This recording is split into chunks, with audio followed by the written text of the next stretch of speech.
इस एपिसोड में हम देखते हैं कि तांजीरो अपनी नई डीमन स्लेयर की ड्रेस पहनकर रेडी हो जाता है। शकुंजी तांजीरो को बताता है कि ये ड्रेस आग, पानी और लो लेवल डीमन से उसे बचा कर रखेगी। शकुंजी कहता है कि तांजीरो की तलवार ब्लैक है जो कि अनलकी हो सकती है। ब्लैक तलवार वाले लोग ज्यादा आगे नहीं बढ़ पाते। ये सुनकर तांजीरो को ज्यादा फर्क नहीं पड़ता है। शकुंजी तांजीरो को हल्की लकड़ियों से बना एक बॉक्स देता है और नेजुको को इसमें ले जाने के लिए कहता है। इसके बाद तांजीरो और नेजुको वहाँ से निकलकर अपने पहले मिशन के लिए उत्तर पश्चिम की तरफ जाते हैं। थोड़े टाइम बाद तांजीरो उस गांव में पहुंच जाता है जहां पर डीमंस अटैक कर रहा होता है। वहां तांजीरो को एक काजुमी नाम का इंसान दिखता है जो कि बुरी तरीके से घायल होता है। गांव के सभी लोग उसके बारे में बात कर रहे होते हैं कि कैसे इस बेचारे की गर्लफ्रेंड कल रात गायब हो चुकी है। तांजीरो ये सुनकर काजुमी की तरफ बढ़ता है। तांजीरो काजुमी से पिछली रात की घटना के बारे में पूछता है। तब काजुमी उसे सारी बातें बताता है और उस जगह लेकर जाता है जहां उसकी गर्लफ्रेंड गायब हुई थी।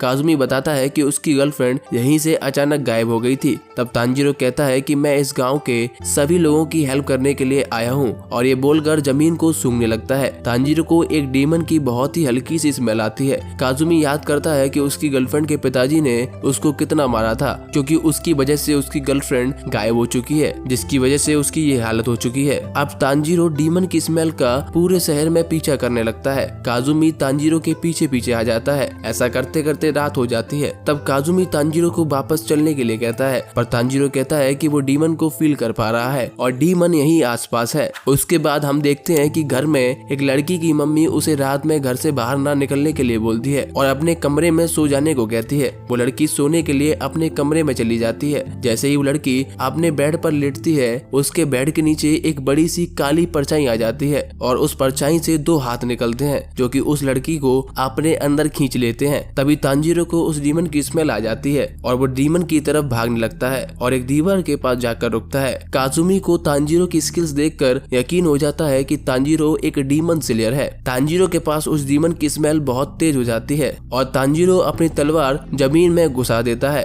तलवार जाकर उस डीमन के टांग पर लगती है। तभी तांजीरो काली परछाई में से उस लड़की को देख लेता है और उसे बाहर निकाल लेता है, पर वो लड़की बेहोश हो चुकी होती है। अब वो डीमन वापस से जमीन के अंदर घुस जाता है। तांजीरो काजुमी को उस लड़की को पकड़ने को बोलता है और कहता है कि तुम दोनों मेरे पीछे ही रहना जिससे मैं तुम्हें बचा सकूं। उसके बाद तांजीरो डीमन को ढूंढने लगता है और सोचता है कि ये डीमन ब्लड आर्ट टेक्निक का यूज कर रहा है। तांजीरो देखता है कि अब जमीन से 3 डीमन बाहर आते हैं जो कि तांजीरो को पकड़ने का ट्राई करते हैं, पर तांजीरो उनसे बच जाता है। फिर हमें तांजीरो का एक फ्लैशबैक दिखाया जाता है जहां पर शकुंजी तांजीरो को बताता है कि केवल एक ही डीमन है जो इंसान को डीमन में कन्वर्ट कर सकता है और यही सबसे पहला इंसान था जो कि डीमन में बदला था। ये हजारों सालों से जिंदा है। इसका नाम मुजान किवुत्सुची है। उसने ही तुम्हारी फैमिली को मारा था और ये नेजुको को वापस इंसान भी बना सकता है। इसके बाद स्टोरी वापस प्रेजेंट में आती है। तांजीरो उन तीनों डीमन से बचने के लिए वाटरफॉल अटैक करता है, पर वो अटैक में सो जाता है जिससे केवल उन डीमंस के हाथ कटते हैं और डीमंस वापस जमीन में चले जाते हैं। तांजीरो को उन तीनों डीमंस की स्मेल एक जैसी लगती है जिससे तांजीरो को अंदाजा लग जाता है कि तीनों डीमंस एक ही हैं और वैसे भी डीमंस कभी साथ में काम नहीं करते। हाथ कट जाने के बाद उन तीनों डीमंस को कोई फर्क नहीं पड़ता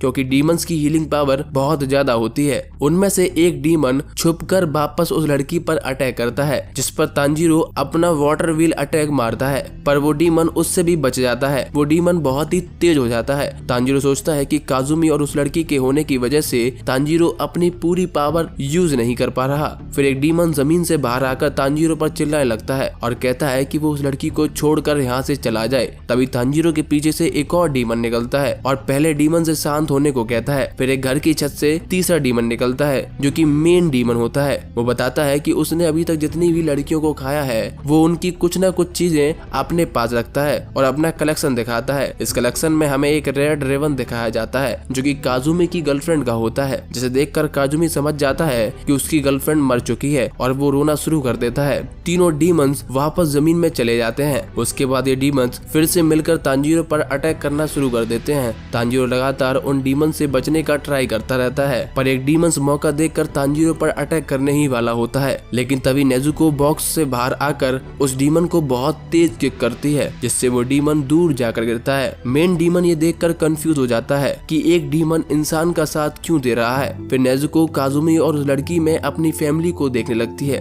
जिसे देखकर तांजीरो को सकुंजी की बात याद आती है, जिसमें सकुंजी कहते हैं कि जब नेजुको सो रही होती है तो उन्होंने नेजुको को हिप्नोटाइज कर दिया था और उसके दिमाग में डाल दिया था कि सारे इंसान उसकी फैमिली हैं और सभी डीमन उसके दुश्मन हैं। अब नेजुको तांजीरो के साथ काजुमी और उस लड़की को अपनी फैमिली समझने लगती है और उन्हें प्रोटेक्ट करना चाहती है। अब तीनों डीमंस वापस जमीन से बाहर आ जाते हैं। नेजुको उन डीमंस पर अटैक करने के लिए उनकी तरफ जाने लगती है और यहीं पर यह एपिसोड खत्म हो जाता है।